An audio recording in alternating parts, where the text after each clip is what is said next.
অন্তর্বর্তী সরকারের আমলে জারি করা ১৩৩টি অধ্যাদেশের মধ্যে ১১৭টি পাশ হয়েছে জাতীয় সংসদে।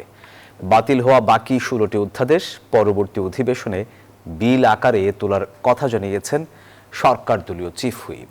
তবে এতে সংশয় জানিয়েছে বিরোধীরা। তাদের অভিযোগ, বিরোধীদের মতামত উপেক্ষা করেই অনেক গণবিরোধী আইন পাশ করা হয়েছে। ২, ৩, ৪, ৫, ৬ অন্তর্বর্তী সরকারের জারি করা মোট ১৩৩টি অধ্যাদেশের মধ্যে সংসদের বিশেষ কমিটি ৯৮টি অপরিবর্তিতভাবে এবং ১৫টি সংশোধন সহ পাশের সুপারিশ করে। বাকি ২০টির মধ্যে ৪টি বাতিল এবং ১৬টি আরও শক্তিশালী করে নতুন বিল আকারে আনার সুপারিশ করা হয়।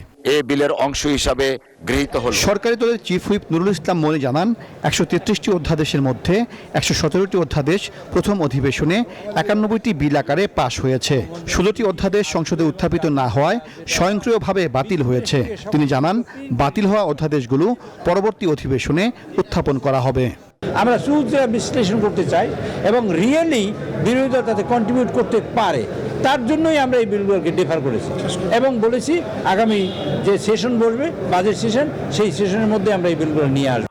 অন্তর্বর্তী সরকারের সময়ে জারি করা যে ১৬টি অধ্যাদেশ আইন আকারে পাশ না হওয়ায় কার্যকারিতা হারিয়েছে, তার মধ্যে জাতীয় মানবাধিকার কমিশন অধ্যাদেশ, দুর্নীতি দমন কমিশন, গুম প্রতিরোধ এবং গণভোট সহ বেশ কিছু গুরুত্বপূর্ণ অধ্যাদেশ রয়েছে।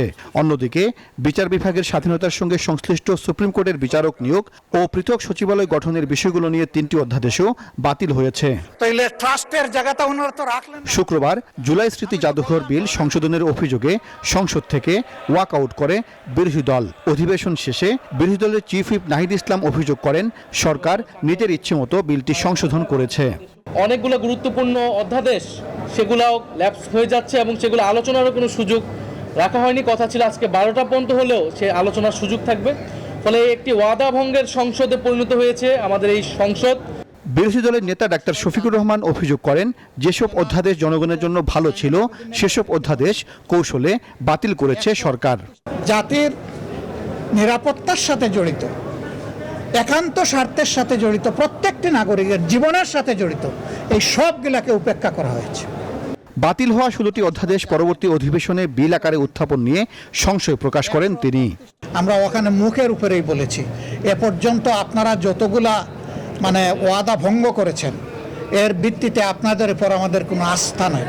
বিচার বিভাগের স্বাধীনতা সংক্রান্ত ৩টি অধ্যাদেশ পাশ না হওয়ায় বৃহস্পতিবার সংসদ থেকে ওয়াক আউট করেছিল বিরোধী দল। ত্রয়োদশ সংসদের প্রথম অধিবেশন বুধবার বেলা ১১টা পর্যন্ত মুলতবি ঘোষণা করেন স্পিকার। মুলতবি করা হলো। সাইফুল ইসলাম, নিউজ 24, ঢাকা।